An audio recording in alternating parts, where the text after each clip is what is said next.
नमस्कार, आवाज इंडिया में आप सभी का स्वागत है। मैं हूं सीमा।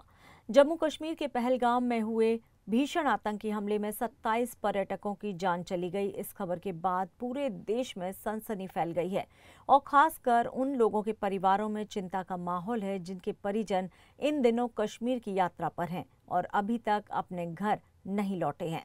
इसी बीच राहत की खबर आई है सतारा और कराड़ से, जहां से 7 पर्यटक, जिनमें 5 कराड़ के और 2 सतारा के हैं, फिलहाल पूरी तरह से सुरक्षित हैं। माधवी कुलकर्णी, उनके बेटे महेश, रिश्तेदार क्षीरसागर परिवार और सतारा निवासी शरद व विद्या पवार घटना के समय गुलमर्ग में थे, जो पहलगाम से करीब 100 किलोमीटर दूर है। महाराष्ट्र के सतारा और कराड़ के रहने वाले नागरिक महेश कुलकर्णी ने एक वीडियो जारी कर कहा है कि वो फिलहाल श्रीनगर में है।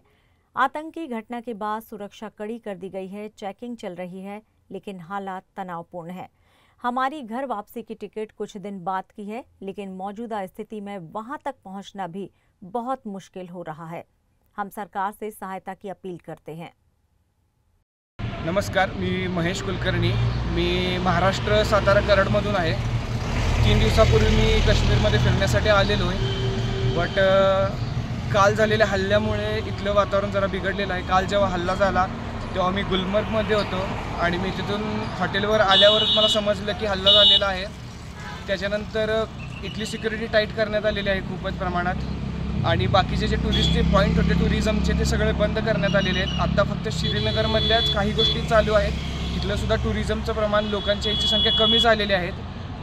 श्रीनगरचं मार्केट वगैरे सगळं बंद आहेत। इथे थोडेच बऱ्यापैकी लोक आत्ता आहेत आणि बऱ्यापैकी लोक महाराष्ट्रातले आहेत, ते खूप घाबरलेले आहेत आणि घरी जाण्याचा काही लोक प्रयत्न करत आहेत। मला सुद्धा माझं 2 दिवसानं ट्रेनचं बुकिंग होतं जायचं, बट काही कारणास्तव मी जाऊ शकत नाही। जम्मूमध्ये काश्मीरमधून आलेल्या गाड्या येऊन देत नाही आहेत, या कारणानं मी तिथे जाऊ शकत नाही आहे। तर माझी शासनाकडे एवढीच इच्छा आहे की आम्हाला योग्य ती मदत मिळावी। धन्यवाद।